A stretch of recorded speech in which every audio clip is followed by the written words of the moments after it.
we thank you so much for getting up early. I haven't gotten up that early since I worked in radio news on a morning shift. So we're really thankful to have you. The students have already read your chapter, and we've discussed it a little bit earlier in the semester, but we've just started to get into health communication and science communication at a deeper level. So I think first, let's have each of the students introduce themselves. Faith, you want to start? Sure. So hi, I'm Faith Adachaba. I'm a second-year master's student in the School of Communication. My research interests lie within social media and activism. So looking at the different ways that activists utilize social media to push their messages out, and why people still take their activism offline, even though social media can spread news pretty rapidly. Jacob. Hello, my name is Jacob Timian. I am also a second-year master's student here in the School of Comm at UNO. And my research interest is more particularly within sports communication, seeing specifically how the media frame, what specific words frame athletes of different races. So kind of just going and scanning like different articles and seeing like, okay, what specific words attribute different attributes of athletes of different races. Rama.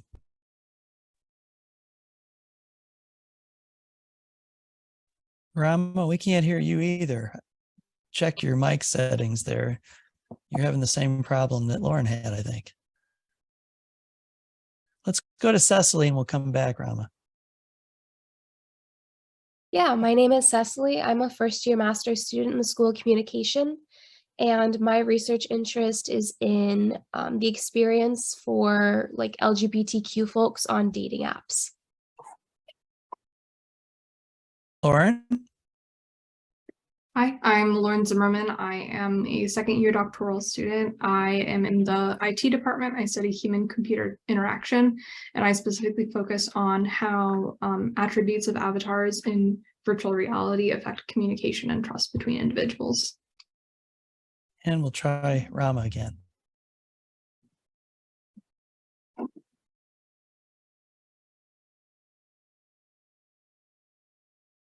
Still cutting out. I thought I almost heard you there, but it didn't quite make it through. So you might try to keep working on that setting.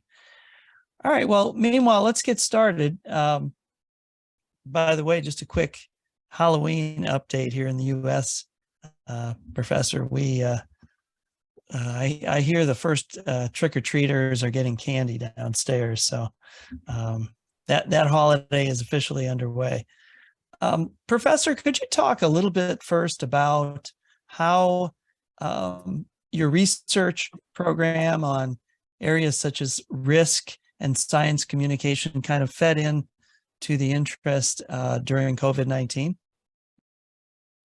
Sure. Thank you, Professor, for having me at this seminar, and very interesting research areas all of you are coming in with. So it is really intriguing that, you chose to use this handbook of computer-mediated communication and social media, to start off your seminar with, because the book puts together a range of topics that, deal with how, this, is so multidisciplinary, and brings in so much to the context of what we are talking today.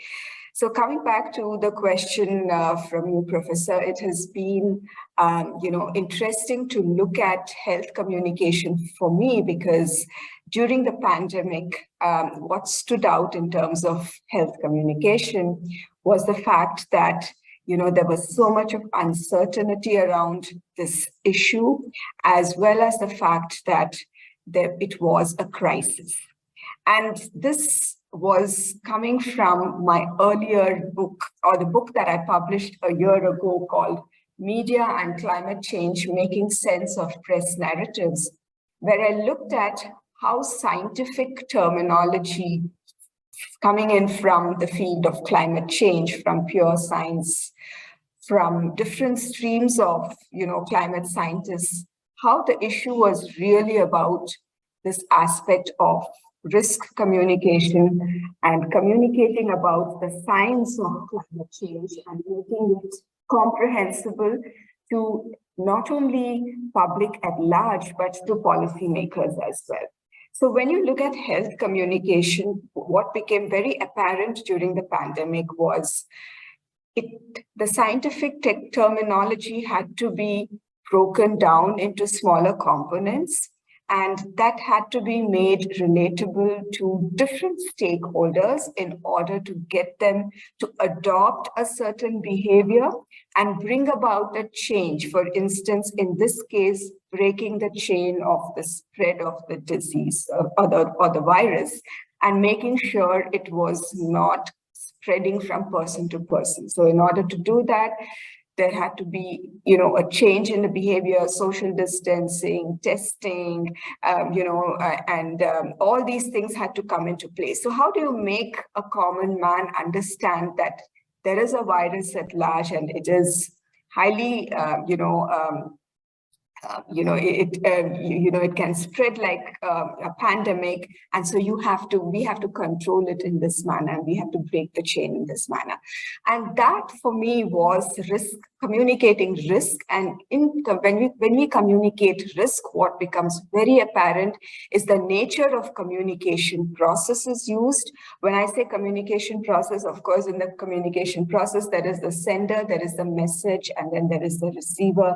But the medium is very important there, because every receiver is on a different platform, is receiving the message differently, chooses to receive and interact and engage with that message differently. And therefore, during this COVID pandemic and in this health communication process, each stakeholder wanted that information in either a short video or through a graph to show the scientific aspect, or to listen to it through the government channels and say, here is credible information, or to listen to it through the medical professionals angle and, listen to what they had to say. So the source here became important, how the source was communicating became important, and the channels in which they chose to communicate became important. Another thing I'd like to delve upon here is when there is an uncertainty and a crisis like this, it's important to communicate, but it's important to be consistent in that communication process, have the credibility, and have that pipeline of information ready, not just for a one-off communication, not just for a one-off session of information dissemination, but to say it is going to progress, or there is going to be a continuity in this chain of communication. So be prepared to listen to it and receive it here from me at this time, in this manner. And this is how the receiver then gets to understand that this is the way I need to consume that information. This is the way I need to interact with that information. And last but not the least, this is what I need to act upon this information. And the information is coming to me not just as a one-way form of communication, but there's something that I need to do with this information. And, that's how it's going to affect me and my community and my nation at large. So in risk communication, what becomes interesting to note is that if the sender has this relationship with the receiver and with the message that says, I'm going to engage in this process consistently, continuously, and be giving out content that is going to only enhance the way in which you are going to receive and process this information, then that makes the risk communication process even more effective. Excellent. Let's open it up to student questions. Faith? Yeah, so obviously, since your chapter has been published, there have been a lot of developments throughout the pandemic, one of the big ones being the vaccine. So I was curious whether anything had changed or with any similarities between like India's COVID messaging since the early stages and since like the vaccine has started to roll out. So one thing that we in India didn't have to deal with like climate change communication was, in climate change communication, there was this concept of climate denial, or skepticism. That's something that we didn't have to deal with, because of the nature of society, because we are a developing country, and because of the fact that there is so much of variation in the population, variation in climate and geographic. So that was something we didn't have to deal with. Similarly, in the concept of the pandemic, hesitancy towards the vaccine was not something that we had to deal with, because we've had a history not in pandemics, but actually in controlling diseases like polio, right? Polio is something that India has eradicated because of the Pulse Polio campaign. And similarly, there have been instances of, some contagious diseases spreading and the government taking a route to use public health care systems from the grassroots. When I say grassroots, India is a land of villages, right? So from the village level, there have been primary healthcare units and ways in which this information gets disseminated, whether it is through radio, whether it is through,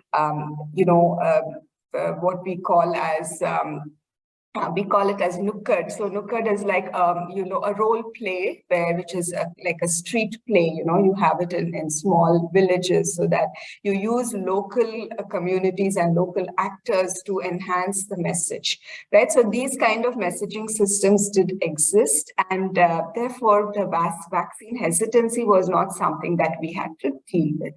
However, what we had to deal with was to show the efficacy of the vaccine, like, for instance, how effective it is. And so, if you take a vaccine, is it containing the spread? Is there a rate of reinfection that is happening? And that is something that we had to deal with. And so did every country have to deal with that, because we were dealing with a new kind of a virus. And everything was dependent on how every other country progressed. For instance, Spain was much ahead than us or Italy was much ahead during the outbreak. So, we were always looking, or the audience here was always looking towards those countries to see how they had coped with it. But it also was not a very effective way, because the vaccine probably didn't reach there first, right? So the vaccine was also, we developed our own indigenous forms of vaccine, and then there were different companies coming out with the vaccine almost at the same time. So it was very difficult to look at trends and see how it was working in other places. But I think what worked in this case was, again, the strong communication networks, the existing channels to tap into. We didn't have to go and look at newer forms of communication to reach out about the vaccine. Given the social fabric of the country, given how diverse and how populous the country is, each segment of the population was dealt with in a very different manner. And, there was a system in place that, this is how the vaccine is going to be made available. This is how you give your unique social security number, and this is how we are going to track whether you've taken the virus.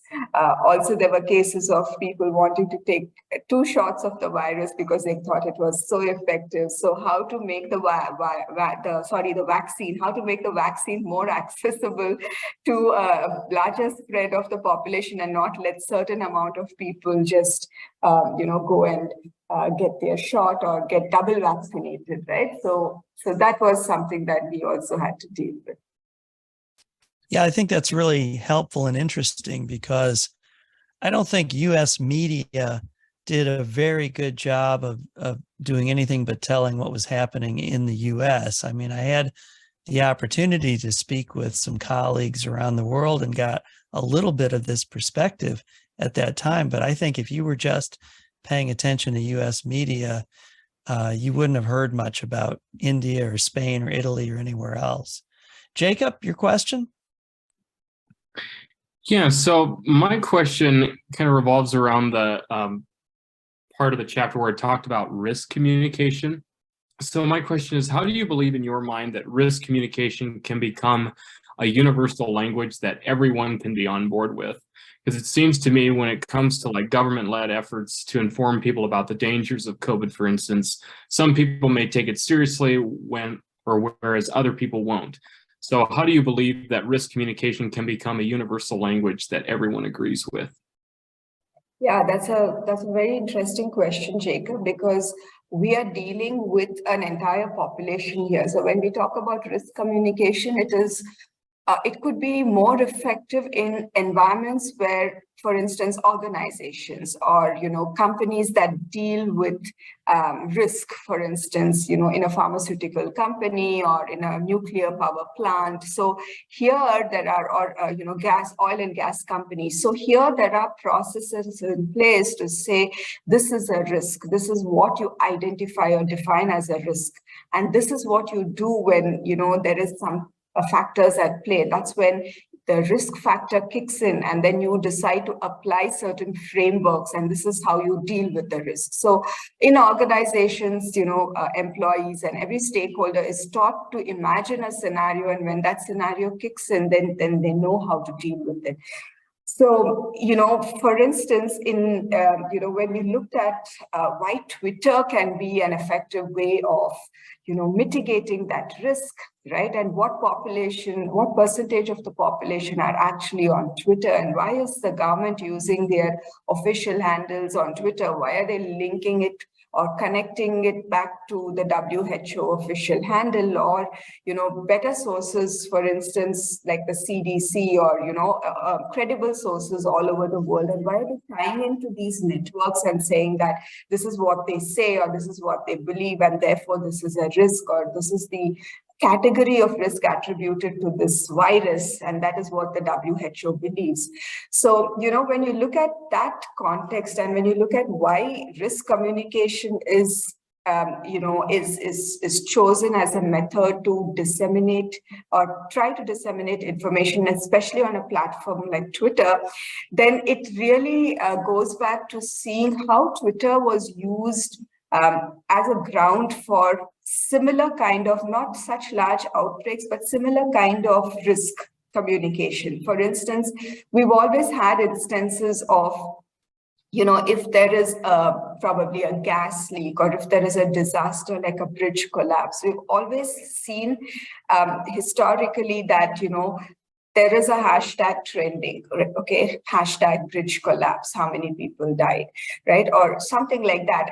And we've always seen that spread, like, go viral or spread very rapidly on social media platforms in India. So it's also probably this ability to see and sense and say, this is how, users at large like to engage on a medium, because it's real time, because it helps to pull into what everybody from around who's using that platform is saying, and also people who matter in that space, whether it is the government agencies, whether it is the persons who are capable of dissecting that information and saying why it happened, are also on that platform, and they're ready to share their information, and they're ready to use that hashtag and jump into that conversation and try to make sense of what's happening there. So it's coming from that context that, if you've been observing what's happening on Twitter, right? Nobody will use Instagram to,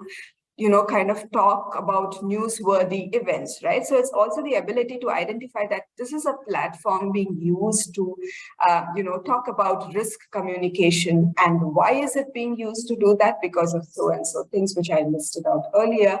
And therefore, this is the best place to engage with that audience and keep giving them information. For instance, I remember teaching this to in a class, in a course that I was taking about risk communication, about this company in the US where it was in the Florida state where there's a lot of hurricanes that hit that state, and how they used, drones to give updates about what was happening in real time on Twitter, because it was affecting their stock prices, because the entire facility had crashed, because production was halted. So how it was affecting their stock prices, because there was no information coming forth. And once they started giving real-time updates on Twitter, the fears were assuaged, and people were able to get correct information in a crisp manner.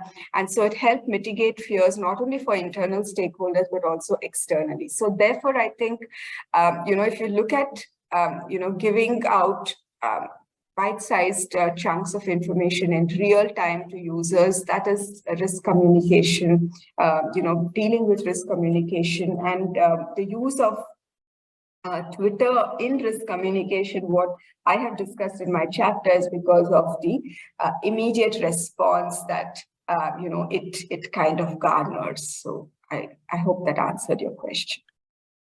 That's great. Yeah, I think that everybody's a little bit nervous about Elon Musk taking over Twitter, but from a technical side, I think some of the reason that real-time aspect of Twitter exists is because, if you've ever been in a crowd, like a big concert or something like that, that platform is really the only one that's generally robust enough to actually work when there is some kind of large event or even a crisis. Cecily, do you have a question?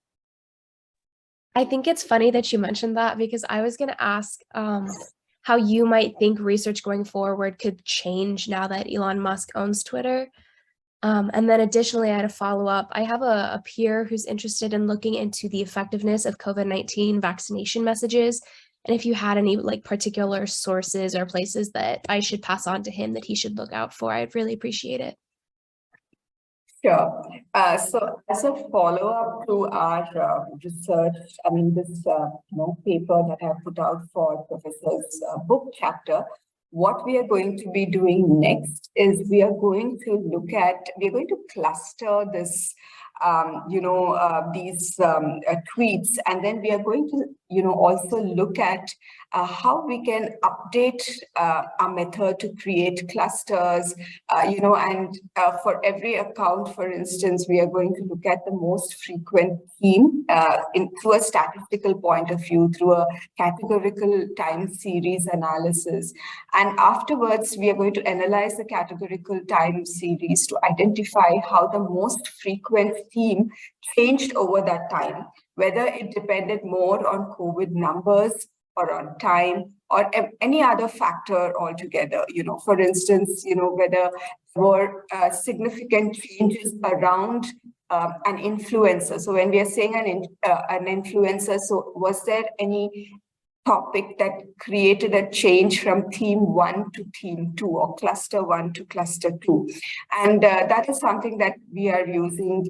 We're going to do. I've collaborated with another co-author who is coming from a statistical background to look at whether we could implement this and do some data analysis and look at these nodes and these edges and clustering algorithms, so that we can focus on then putting it out into journals that accept these kind of statistical methodology, in terms of saying that, hey, you didn't use a qualitative approach, but you let an algorithm kind of look at it. And that's coming back to your first question of how we academics use data from Twitter, and how it is so easily accessible, and whether that will change. And I think when I did my entire thesis or my PhD dissertation on Twitter, and this was in 2012.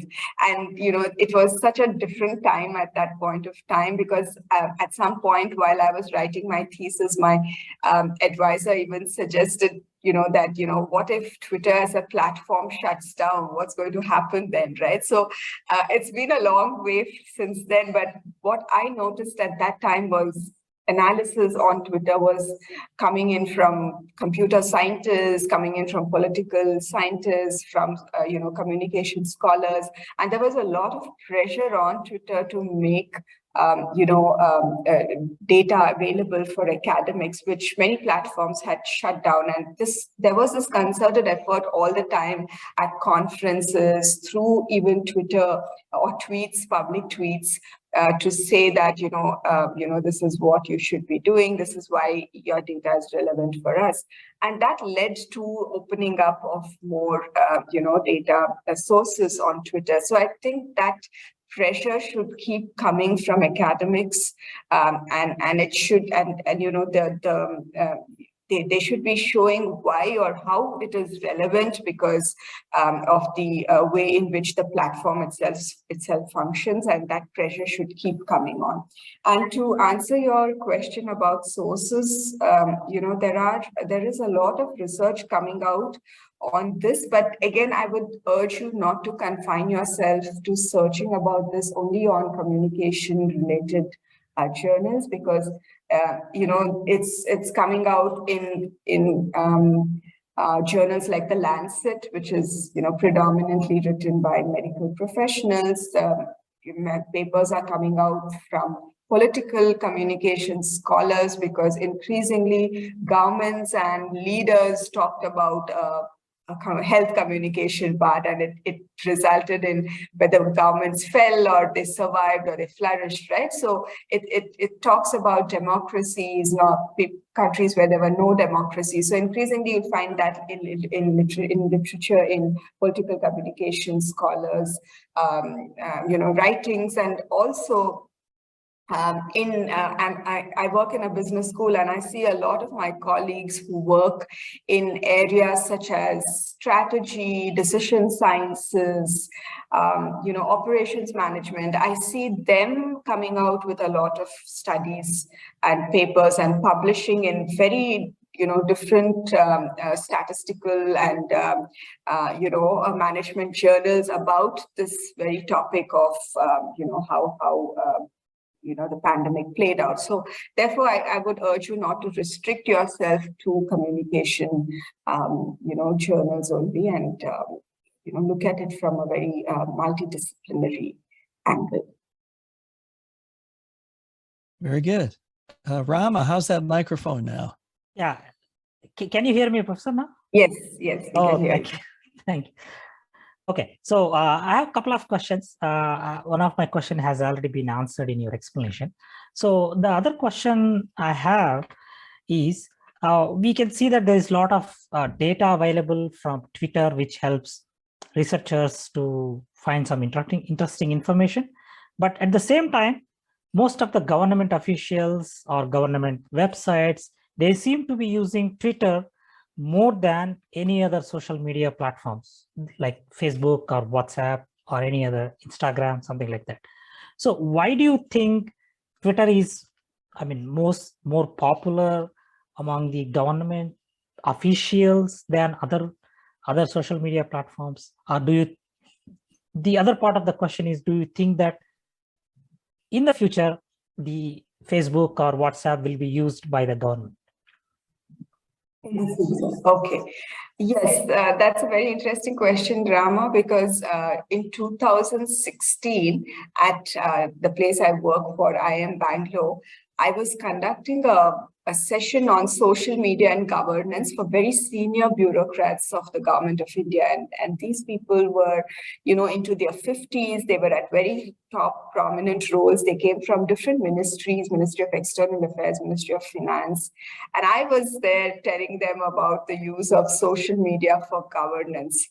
And at that point in time, they were a little hesitant to accept what I was saying and engage with what I was saying. But every year we get, they come in as part of a mid-career training program with us for 2 weeks. They stay on campus. Every year I see a change in perception and attitude from, that group, because increasingly they have realized the importance of having collaboration and having been seen on Twitter.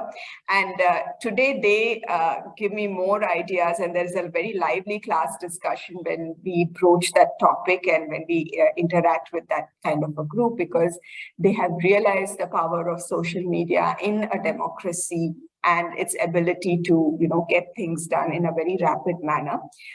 I also teach this course to commercial taxes officers on the GST rollout and how they, brought about a change in that through social media. And it's very interesting to see the GST is the goods and services taxes, and we, had a whole revamp of it in India in 2018-19, and it was again a difficult communication. It was a kind of a risk communication, but how they disseminated their information, not only on Twitter, they used YouTube, they used their own website, they used different channels, they used WhatsApp targeted groups to reach out to traders, industry bodies, to disseminate that information so that they could talk about it to their stakeholders, right?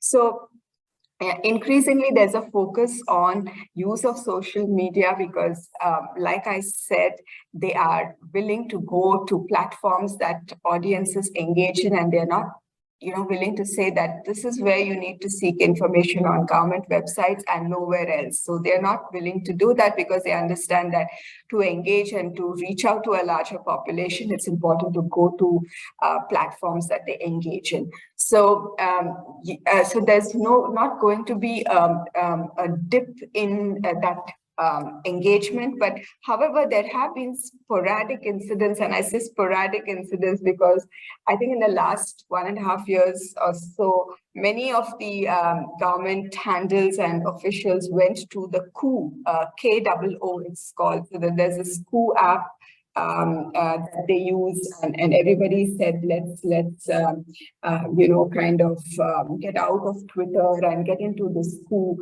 But what happened is that everybody went on to KOO, and then they created their own accounts because certain people were talking about getting thrown out of Twitter because they had made a comment which was, not right. And so they said, let's have our own app. But I see that everybody is now spread out over all these social media platforms. They are still on Twitter. Nobody has deleted their Twitter accounts. They're also on KOO, and whenever they post something, they post it across all platforms, of course, understanding the nuances of the platform.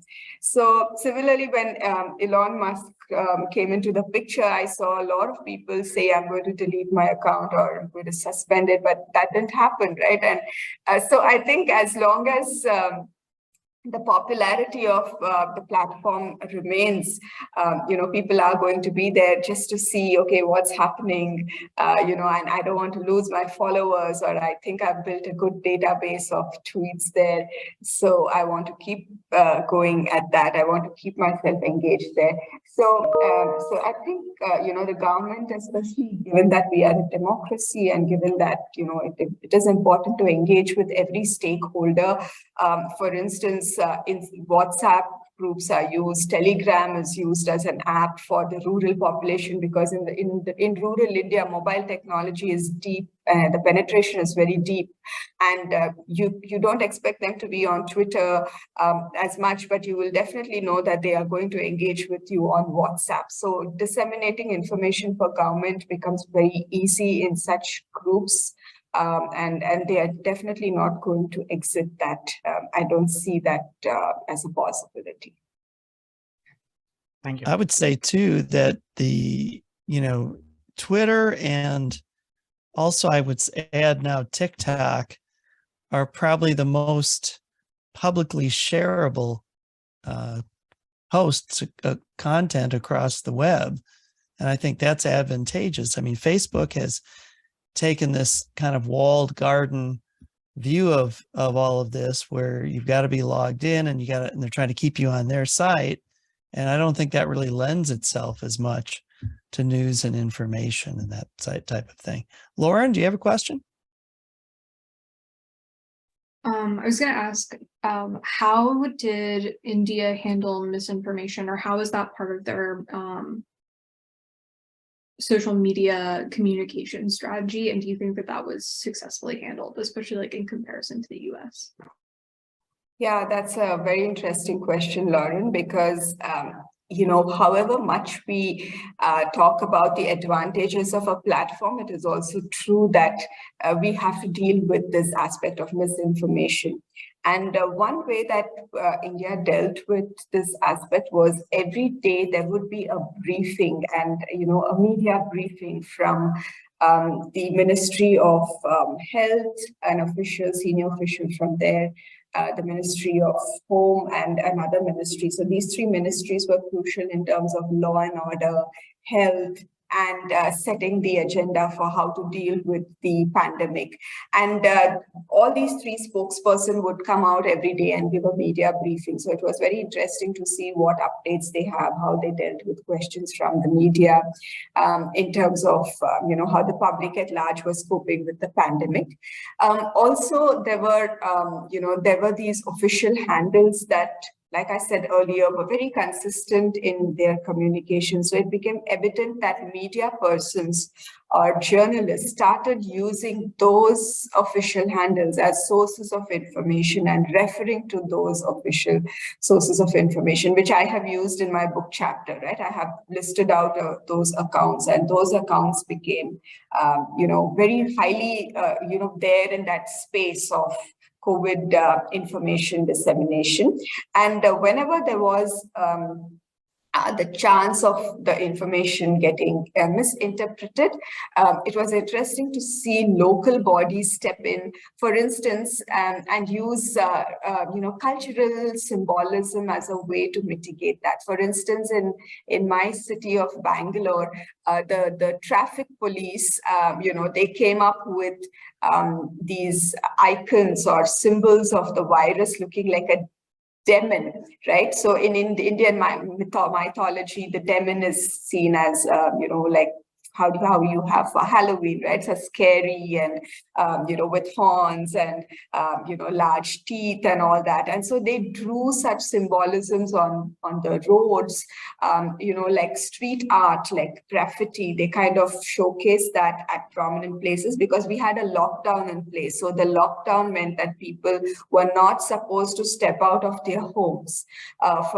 during the first wave to control the spread of the pandemic. And so during that time, the law enforcement authorities were on the streets ensuring people don't step out. Even if they step out, only one person was allowed to go to the grocery store, pick up groceries at a given point of time and come in. So when they came out to show these symbolisms, they had the depiction of the virus in this way, and to show that you have to wear mask, you have to wear, sanitize your hands. And these were aspects that they tried to showcase. So when there was this aspect of, maybe some false videos spreading on WhatsApp, somebody saying that, the whole thing is a hoax or things like that, there would always be a counter attack to that misinformation thread immediately. So I think at some point in time, there was a kind of a mechanism in place that was tracking the spurt of such misinformation, because there would always be some counter information to mitigate that and say this is not right, which meant that there was an awareness about that these channels of misinformation are there, and this is what they're talking about in that video or in that clip.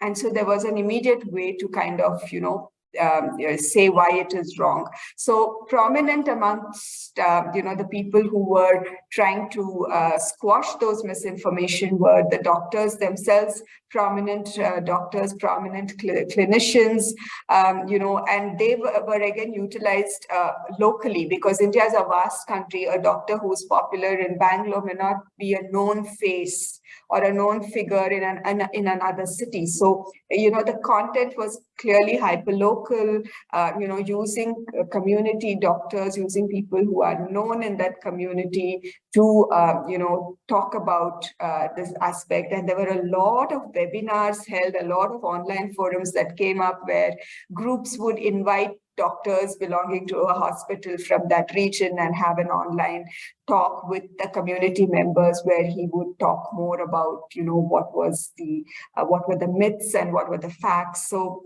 in that way, I think we were able to, by and large, try to contain the spread of misinformation.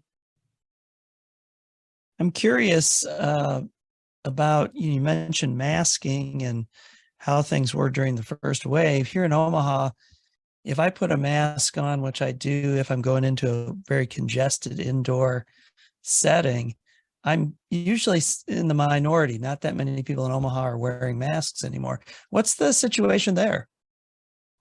Oh, during the first wave, of course, the availability of masks itself was a concern, and what type of mask to wear, whether to wear an N95 mask or whether to wear a cloth mask.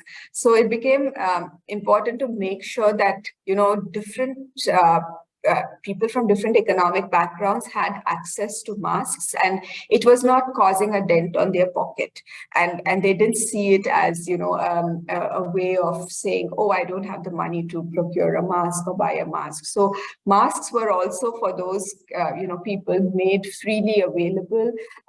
Suppose you were entering a supermarket and then you said, oh, I forgot my mask, or I didn't wear a mask, or even if you were boarding an airplane, of course airplanes were strictly operating based on an emergency basis. But if you were stepping into that kind of a confined area, then somebody would be there at the door with holding a packet of masks and giving it out to people, if they didn't have a mask. But at many points in time, it was, entry was barred to a supermarket or to a place where, it was mandatory, and then, the person just had to turn up with. But, it wasn't so strict as in, because also the climate, India is a tropical country, the heat and everything. So it wasn't that, implemented in such a strict manner. And therefore the lockdown was very effective in that sense, because people were contained within their homes, right? And there was no chance of being at a public place and not wearing a mask, because the government kind of preempted this and knew that not everybody will be wearing a mask, and if the place gets very crowded, then there's no way that we can control. So that is why the lockdowns were implemented, and they went on for a very long period of time. The lockdowns, unlike in the US, the lockdowns in India, we had 3 lockdowns, first lockdown, second and third, but it was implemented in a very strategic manner, so to ensure that this problem of having everyone to mask up in public places was not so crucial, because people were anyway, only one person would come out from each household, or there would be times at which they could come out. So, that was not really a big So what concern. about now? Now there is no mask mandate, but people who want to wear a mask will wear one. But on the airplanes, for instance, it's definitely required to wear a mask, but there is no mask mandate as such. So, like if you went into a supermarket, what % of people there now would be still wearing a mask? Is it under 10%?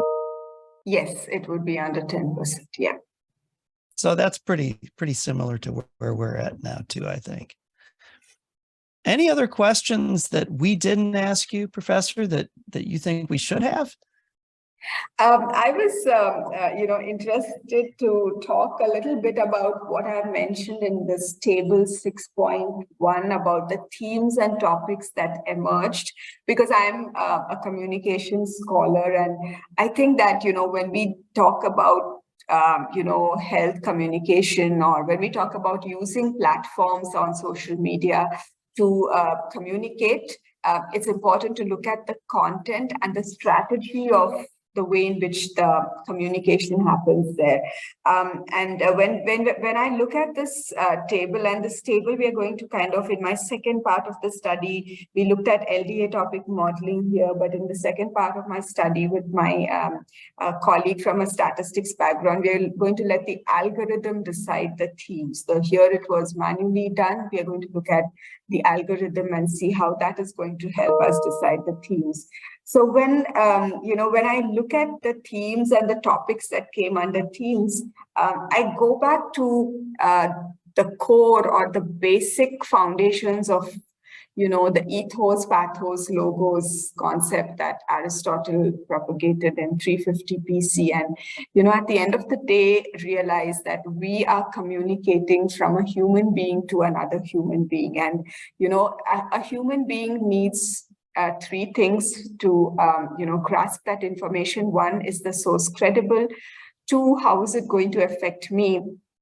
And three, what am I going to be doing with that information? How is it resonating with this aspect of emotions? Like, for instance, in health communication, how is it going to affect my health, the health of my family? Am I going to become very critical, very seriously ill?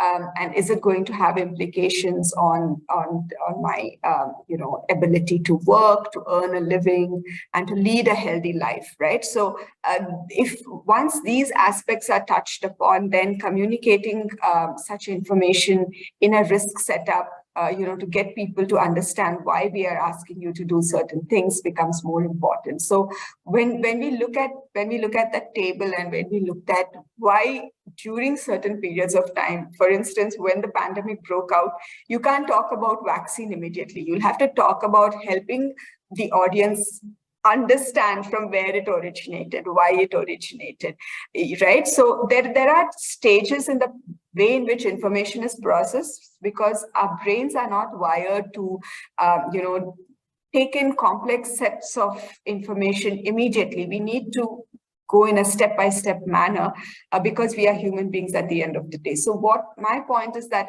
at the end of the day, no matter how large these tech companies become, or how critically they play with data and try to help us to make sense of what's happening on their spaces, we have to understand that at the end of the day, it's playing on our minds, it's playing on our emotions. So we have to look at the messaging very critically as scholars. We have to be able to sense and analyze why this is happening. Is the algorithm trying to push me some information because it senses that I have a need for that information, and I'm probably not, looking at other different sources of information, and I'm just feeding on what information is being pushed to me, right? So when you look at the process of news, production in a traditional newspaper setup, you had the editorial meeting in the morning where the editor would call reporters from different fields, right? The environmental reporter would be there, the health reporter, the political reporter, business reporter, sports reporter. And each one would have a chance to talk about 2 or 3 stories that they felt was critical for the newspaper for the next day. And they would then discuss and say, what would be the front page stories? What set of stories would go into the second page?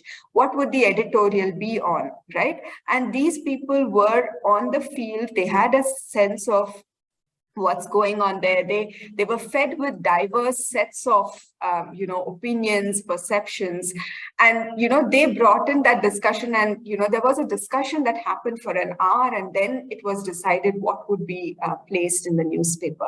But that process is now taken over by an algorithm. It is taken over by how the sentiment sways. It's taken over by influencers. It's taken over by hidden networks that we cannot sense. So, the more we understand this back-end process, then we as communication scholars should be much more vigilant and critical before, hitting that share button, before retweeting, before making conclusions in our studies. And that, I think, is something that we should be delving more upon, to look at and read between the lines, look at patterns, and go back into, a little bit of historical data and see where this emerged from, who is this account holder, from where are they coming from, and, is there an actual person behind that account name? Is it a verified account? So these things are something that are very critical.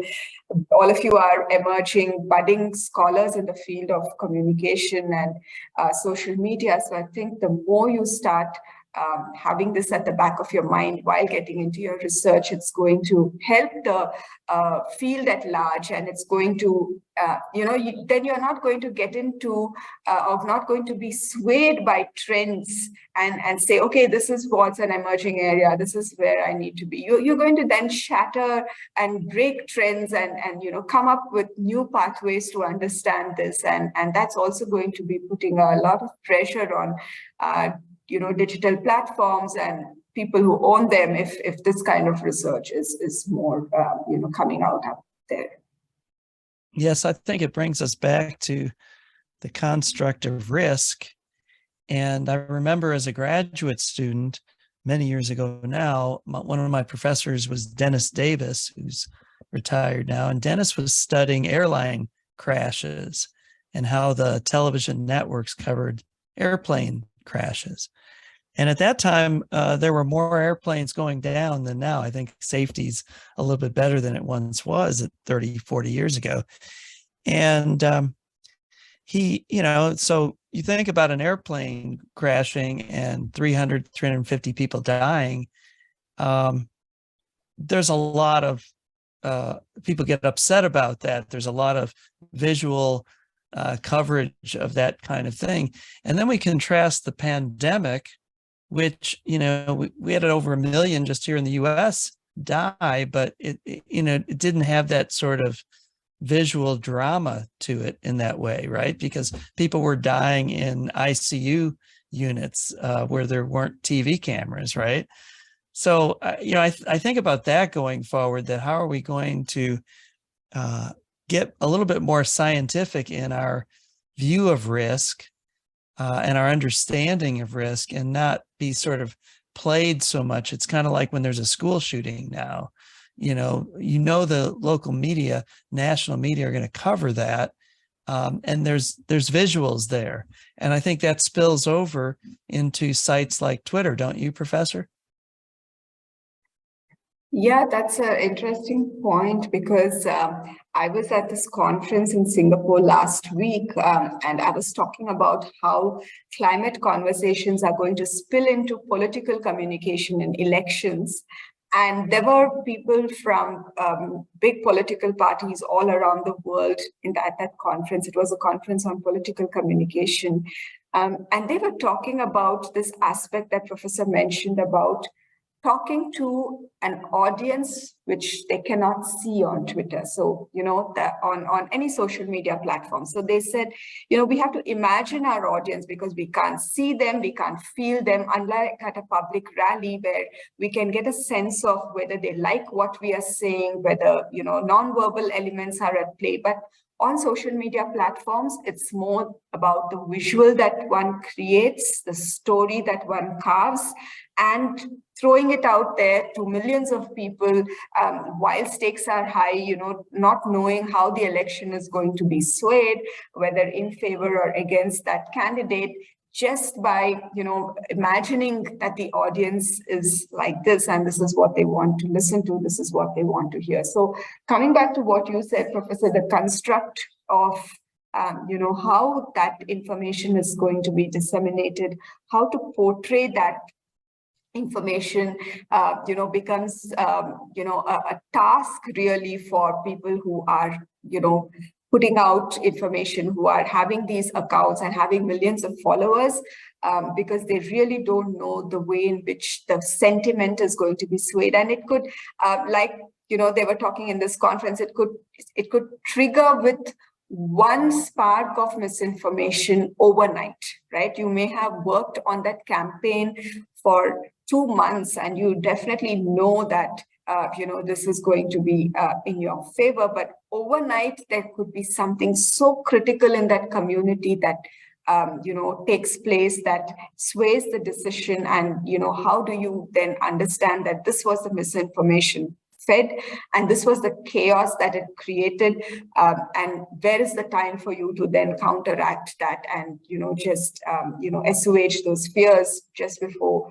they go in for voting the next morning at 7 a.m. right? So that's something that everyone has to deal with in terms of understanding this imagined audience, getting a sense of what they're doing. And there's, of course, there's the data that one can deal with at the back end and try to use sentiment analysis, or try to see the choice of words, or what are the regions that these are coming from. But at the end of the day, I think if one sticks to this aspect of trying to understand what's happening on the ground, and getting a sense of what the audience wants, why they are, and being very intuitive in a sense. So that intuition comes when, again, you have been consistently talking to them. If their silences should be misinterpreted in this way, what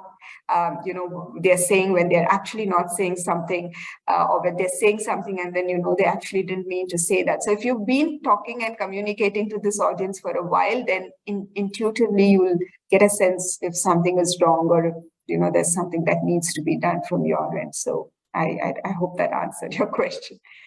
It does. Well, speaking of early morning, we want to be mindful of your time.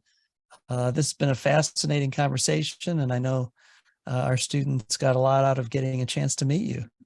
So thank you very much. And Thank you so much. we appreciate it. We'll give you a round of applause here. And I will send you a link to the recording if you'd like that. And then I've sort of been running short on time, but I'm trying to pull short clips out for YouTube to try to continue to promote the handbook. I appreciated your post on LinkedIn. I guess it would have been yesterday for you. So we'll keep doing that. I think it'll help get the word out. So thank you very much. It's always great to catch up with you. Thank you. And it's great to get this copy of this book and read what the other contributors in the book have said. And I'm sure all your students are very lucky to have got something like this and read it. And I'm wishing all of you all the very best. And I'm hoping to see your names in top journals and very insightful articles coming up from all of you. And one more thing I'd like to also tell you before we sign off is to also become more publicly engaged as scholars, not limit your work to, just journals, and make your work more accessible, again, either by using social media or, communicating through the mainstream media to do that. So, that's the way to go forward as well. Wishing you all the very best. And I hope you had some good insights from this talk. Thank you so much. Bye. All right. Thank you.